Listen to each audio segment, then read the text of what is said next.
الرحمن الرحيم الحمد لله رب العالمين والصلاة والسلام على أشرف الأنبياء والمرسلين سيدنا ومولانا محمد وعلى آله وصحبه أجمعين. قالوا سبحانك لا علم لنا إلا ما علمتنا إنك أنت العليم الحكيم. رب اشرح لي صدري ويسر لي أمري واحلل عقدة من لساني يفقهوا آمين. kaum muslimin wal muslimat, Bapak Ibu yang dimuliakan Allah Subhanahu wa taala. Alhamdulillah, bersyukur kepada Allah Subhanahu wa taala atas segala nikmat dan anugerah yang Allah berikan kepada kita semua, terutama nikmat iman, nikmat Islam.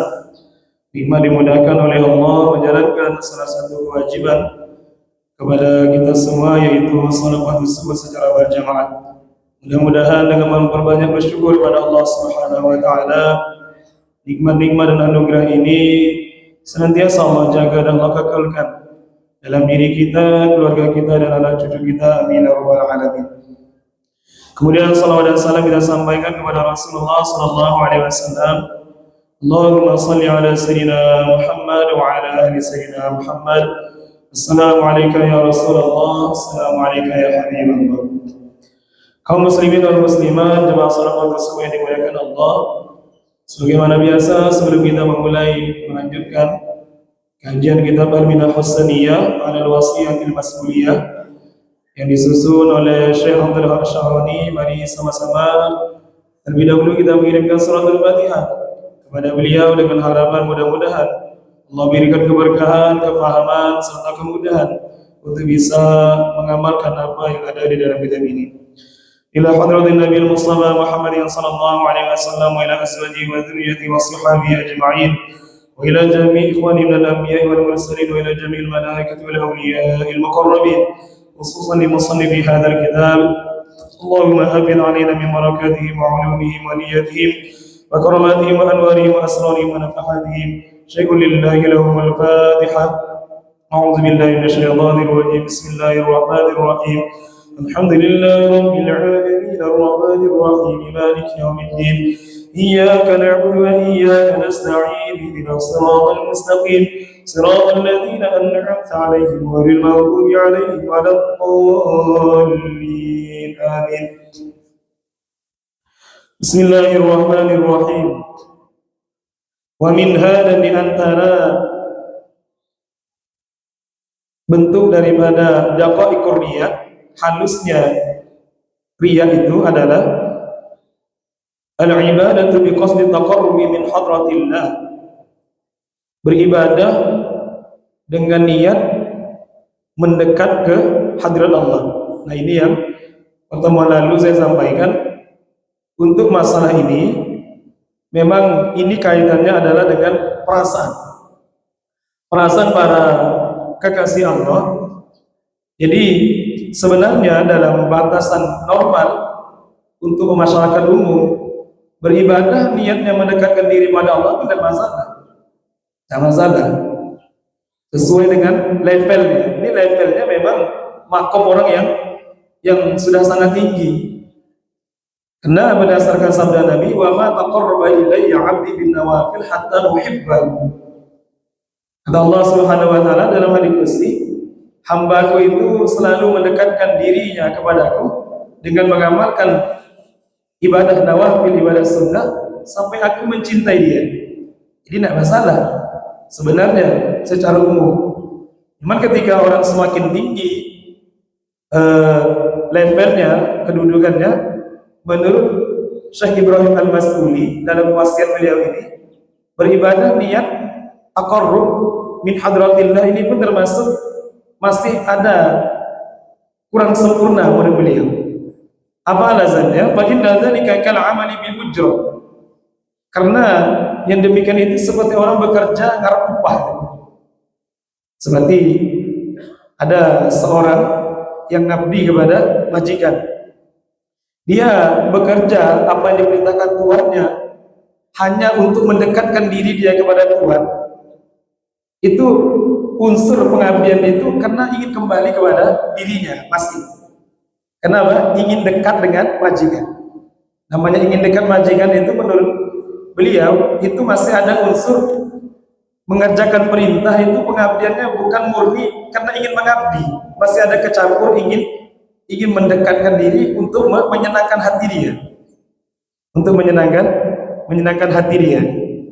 Nah, karena kata beliau nanti itu di sini orang yang betul-betul dekat pada Allah itu adalah innama ahluha man ya'budullah imtizanan li amrihi wa wafa'an biwajibin haqqahu. Yang betul-betul nyembah Allah, mengabdi pada Allah itu adalah betul-betul karena melaksanakan perintah. Seperti hamba saya mengabdi, melakukan apa yang diperintahkan Tuhan, itu betul-betul karena bentuk pengabdian, bukan tujuan yang lain-lain. Bukan karena anak dekat majikannya, bukan supaya dipanggil oleh majikannya supaya mendekat, tidak.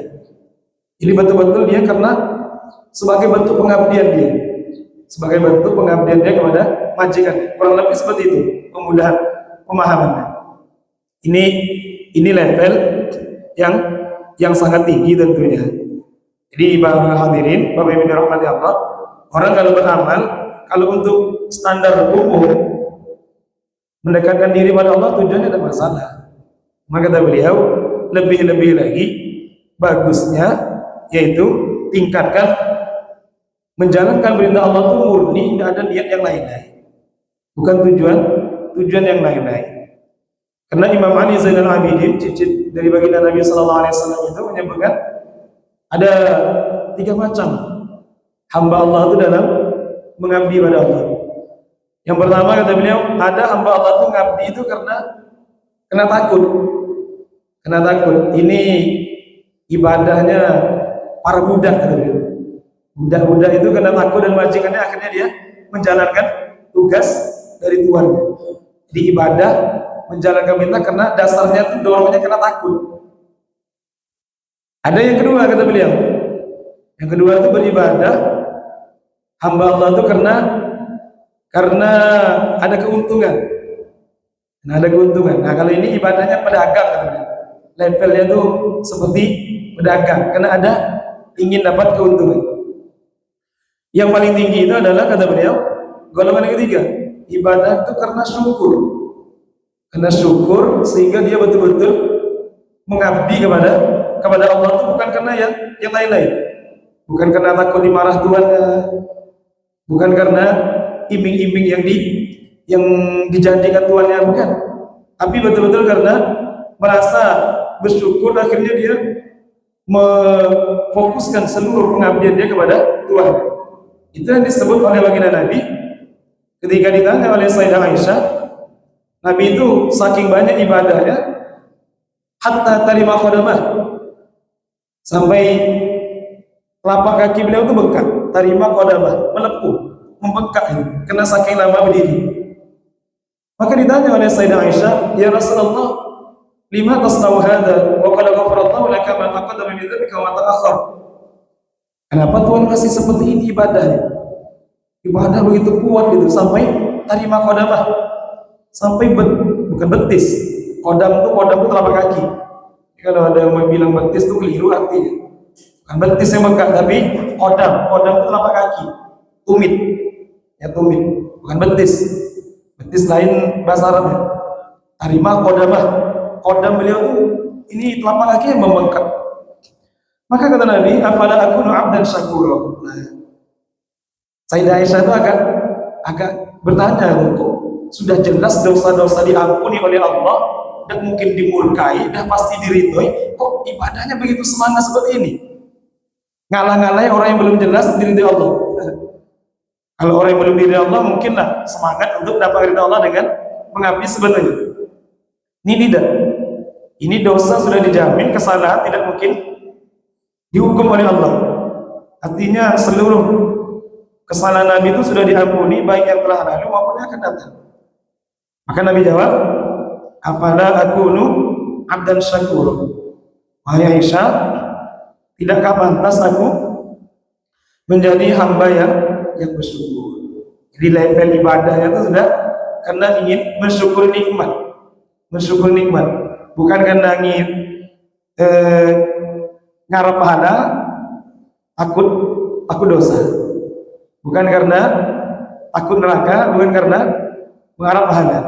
Walaupun dulu Pak Kiai bilang, apakah orang beribadah mengharap pahala itu salah? Ya tidak, cuma levelnya beda. Untuk kelas dasar mungkin boleh, ya sah-sah aja. Apa sembahyang, ya nak dapat pahala masuk surga, tidak masalah sebenarnya. Takut neraka, aku masuk neraka. Yang bagi orang-orang yang mukarrab nanti dinaikkan level dia. Wah, kurang cocok itu. Seperti Sayyidah Rabi'ah Al-Adawiyah, malam-malam bawa gayung, ember, isi air, sama obor. Beliau nak kasih pelajaran kepada orang-orang Baghdad.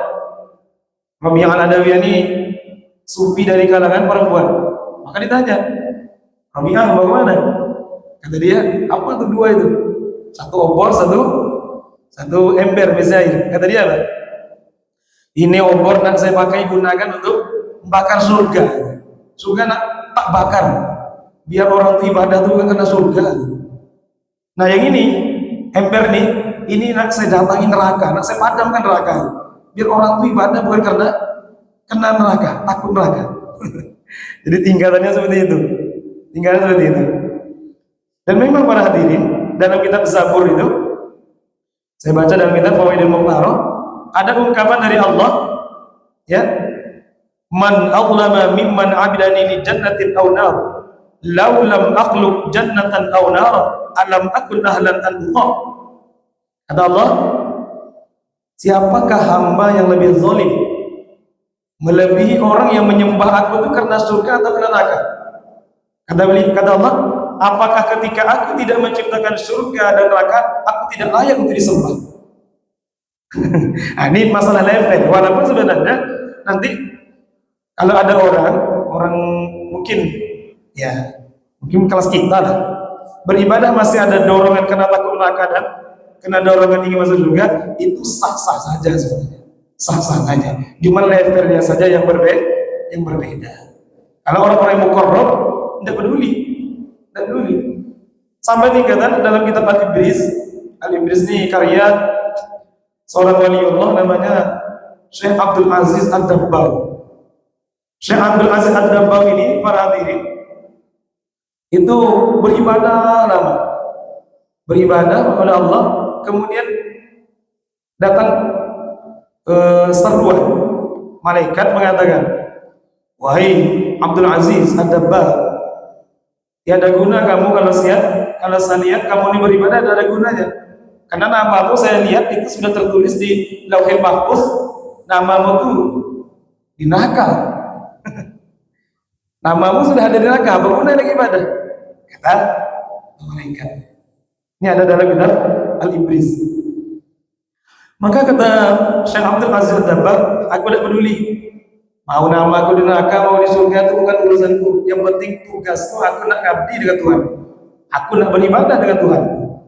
Terus maka karena kegigihan dia itu, datang nih malaikat, wahai Abdul Aziz, kayaknya kamu nih sia-sia nanti ibadahmu tuh ujung-ujungnya kamu neraka juga, karena namamu di neraka. Kata dia, ada peduli. Maka berikutnya para hadirin, ternyata dalam Quran, yamhullahu ma yasha wa yuthbit, Allah tuh punya kehendak bisa menghapus, bisa menetapkan apa yang di Lauhil Mahfuz, suka-suka Allah. Suka-suka Allah. Ada dalam Quran. Yamhullahu ma yasha'u wa yuthbit. Mau dihapus, mau diganti, itu suka-suka Allah. Ternyata berkah keteguhan dia itu hamba pada Allah bukan karena takut neraka dan ingin surga, namanya berubah. Min ahlil jannah, termasuk ahli surga. Maka ketika itu disampaikan, Abdul Aziz, saya lihat namamu sudah berubah. Namamu sudah tertulis sebagai ahli surga. Aku tidak peduli, gitu deh. Mau ahli surga, mau ahli neraka, itu bukan urusanku. Aku tetap ibadah. Tidak mengubah kesungguhanku beribadah. Mau ditakdirkan ahli surga, mau ditakdirkan ahli neraka, aku tidak peduli. Imam kata beliau penasaran juga. Imam aku penasaran, kenapa kok namaku jadi ahli neraka? Maka kata malaikat itu, tahukah engkau wahai Abdul Aziz, kenapa namamu tercatat sebagai ahli neraka? Coba kamu ingat-ingat, di usia 15 tahun, masih remaja ya, Di usia 15 tahun kamu masih ingat enggak satu kejadian? Apa itu? Inilah yang menyebabkan namamu langsung ditulis di neraka. Aduh, ini ngeri betul. Apa kata dia? Kata malaikat itu, waktu engkau umur 15 tahun, kamu pernah tidur di kamarmu, betul? Ketika itu ibumu dari dapur itu datang nak menghampiri engkau, dia nak nyuruh engkau belanja ke pasar. Nah, ketika engkau mendengar derap langkah ibumu menuju kamarmu dan kamu tahu ini mau disuruh ke pasar, karena kamu tidak pengen disuruh ke pasar, akhirnya kamu pura-pura tidur, betul? Ya, ketika kamu pura-pura tidur, dibuka itu pintu oleh ibumu, dilihat kamu sedang tidur, ibumu merasa iba, kasihan, dan tega nak nyuruh kamu ke pasar karena kamu sedang tidur. Padahal tidurmu pura-pura. Ini termasuk pukul walidain, durhaka pada orang tua, molok orang tua, nipu orang tua. Maka kata dia, ya saya ingat. Nah, sebab kamu menipu orang tua ibumu itulah namamu ditulis sebagai ahli neraka oleh Allah. Ya Allah. Padahal di mana itu kesalahannya? Oh ya. Nah, gini. Jadi seperti itu para hadirin. Ketika Syekh Abdul Aziz Ad-Dabbal terus beliau tidak peduli mau ditulis sampai tingkatan seperti itu. Kalau kita mungkin sudah dikasih tahu kayak kamu ahli neraka, aku lagi sembahyang. Nah, padahal beliau tidak peduli mau ditetapkan ahli surga, ahli neraka itu tidak peduli. Tetap beribadah kepada Allah. Ini levelnya seperti itu. Bukan karena takut neraka, bukan karena pengen surga. Wa minha di antaranya lagi lembutnya bentuk riya itu adalah ini yang umum ini. Mahabbatul tila'in nas 'alal ibadah wa riya. Merasa senang ketika ibadahnya diketahui oleh orang lain. Ada rasa senang gitu. Ada rasa senang, hatinya itu kayak adem gitu ketika amalan dia, ibadah dia diketahui oleh orang lain. Maka kata Syekh Abdul Hasan Asyadzili, min adharri syai'in 'ala al-muridin al-iktharu min al-a'mal as-salihah la'annahu yu'madu 'ala dhalik idh la yazdadu bi kasratiha illa tardan wa waqtan. Termasuk musibah atau sesuatu yang paling membahayakan bagi masyarakat umum memperbanyak amal soleh agar dia merasa nanti akan dipuji dengan amal soleh itu. Ini yang umum ini. Nah, kenapa kata beliau? Ketika semakin banyak amal soleh yang dilakukan dengan niat seperti itu, nanti bukannya semakin dekat pada Allah, tetapi malah semakin terusir dan semakin dimurkai oleh Allah. Wa hadza yakhfa 'ala katsir minal muridin. Dan ini kata beliau sangat jarang disadari oleh kebanyakan orang. Wa min huna, oleh karena itulah aujabu para mursyid, para masyayikh, mereka mewajibkan alal murid, untuk murid-muridnya, al-israr bi 'amalihi hasba taqatihi hatta yaqwa wa yatamakkan. Sebisa mungkin mereka menyembunyikan amalan mereka sekemampuan dia, sampai betul-betul dia kuat hatinya, dipuji tidak bermasalah, mantap, sehingga siap hatinya tidak bermasalah lagi kalau ternyata amalannya itu dipuji orang. Ini tentunya diperinci oleh para ulama. Amalan mana yang kita dianjurkan untuk disembunyikan itu? Amalan-amalan yang memang dituntut untuk disembunyikan. Tapi kalau ibadah yang tidak dituntut atau dianjurkan untuk disembunyikan, jangan disembunyikan. Contoh, haji tidak bisa disembunyikan. Untuk ilmu, sholat berjamaah, zakat wajib, itu tidak bisa.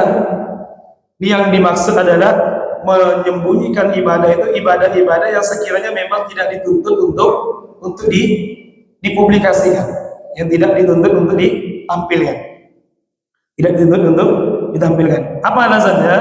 Itu tadi alasannya adalah untuk lebih hati-hati, seperti ya puasa itu kan mesti kasih tahu orang.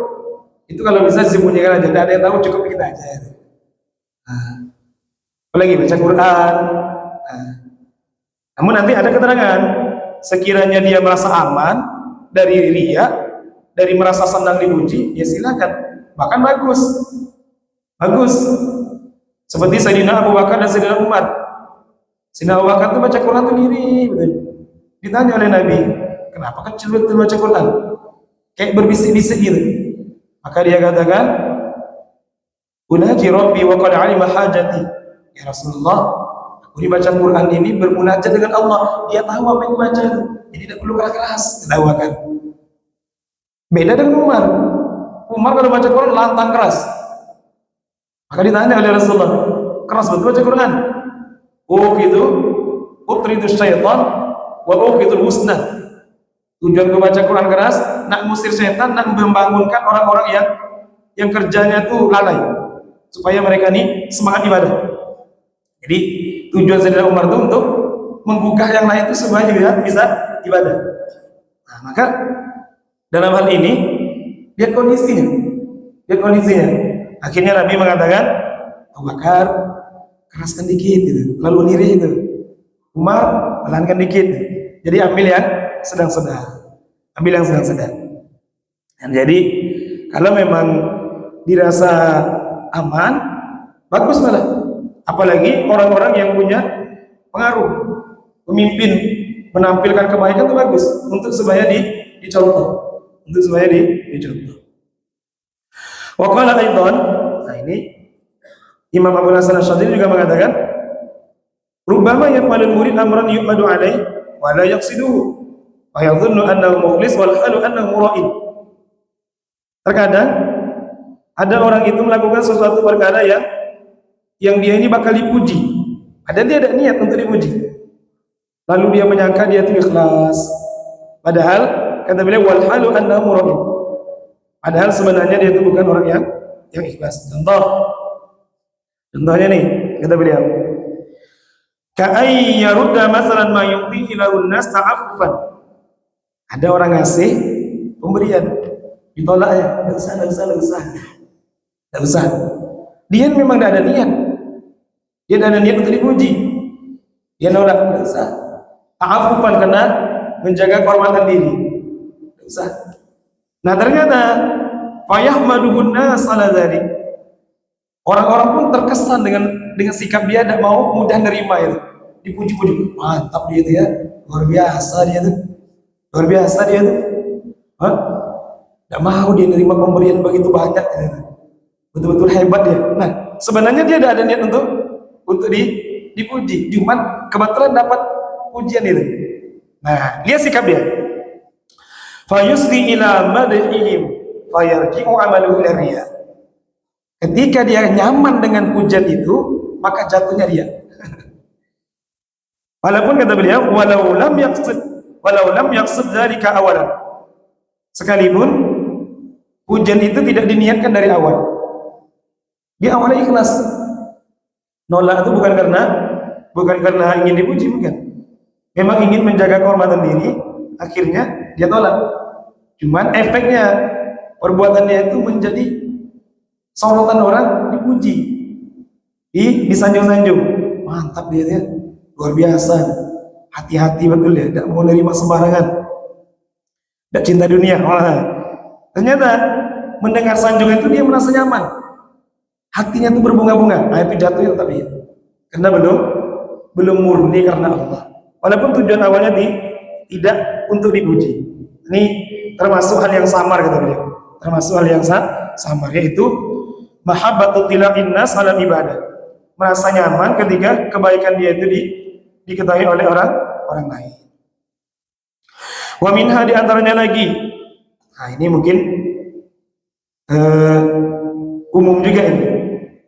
Kata Syekh Ibrahim Al-Masuni, di antaranya lagi termasuk halusnya dia itu adalah tarkul amal min ajlin nas. Meninggalkan amal karena orang. Ini dia. Meninggalkan amal itu karena orang. Karena kata Fudail ibn Iyad, tarkul amal min ajlin nas riya wal amalu min ajlin nas syirkun wal ikhlasu ayyuhafiyakal haqqu minhuma. Meninggalkan amal karena orang itulah riya. Tetapi kau beramal karena orang itu justru syirik. Sedangkan ikhlas itu kamu diselamatkan dari kedua-duanya. Beramal bukan karena orang, akhirnya bebas dari syirik. Meninggalkan amal bukan karena orang, akhirnya terlepas dari riya. Contoh, ya. Kenapa dah ke masjid? Kenapa ke masjid? Sembahyang masjid? Karena saya takut dibilang riya nanti kalau ke masjid itu kan nampak tuh. Kalau saya jemaah ke masjid nanti takut dibilang riya, maka saya sembahyang di rumah aja lebih ikhlas. Justru itulah riya. Justru istilah yang riya sesungguhnya. Kenapa? Karena kata beliau li'annahu tarakaha min ajrin nas, ninggalkan amal itu, tidak mau ke masjid, tidak mau berjamaah bukan karena Allah. Karena takut dibilang riya. Nama takut dibilang riya berarti dia pengen dianggap ikhlas. Dianggap ikhlas itu berarti namanya pengen dipuji namanya. Masih ada keinginan dianggap ikhlas oleh orang. Nah, ini tidak bisa. Ketika orang meninggalkan, kenapa tidak mau ini? Saya takut dibilang orang. Justru kok dia meninggalkan amal karena takut dengan omongan orang, itulah riya. Meninggalkan amal bukan karena Allah. Nah, meninggalkan amal bukan karena Allah, itulah riya yang sesungguhnya. Tetapi kalau dia beramal karena manusia, itu jatuhnya syirik khafi. Nah, jadi terus bagaimana sikap kita? Lanjutkan aja lah. Apalagi amalan yang dituntut untuk tidak bisa disembunyikan. Contohnya berjamaah untuk ilmu sama, ikut pengajian itu tidak bisa disembunyikan. Mau tidak mau harus hadir. Nah, amal-amal semacam itu tidak bisa beranazat. Saya takut nanti dibilang riya sama orang, akhirnya ditinggalkan. Itu tidak boleh. Nah, tidak boleh. Berbeda halnya. Amma law tarakaha liyaqana fil khalwa fa hadha mustahabun. Berbeda kalau dia meninggalkan amal itu bukan karena takut dibilang orang riya, tapi karena memang sengaja ingin dikerjakan di tempat yang sepi. Ini malah sunnah. Kecuali illa an takuna faridatan aw zakatan wajibatan. Kecuali amalan fardu dan zakat.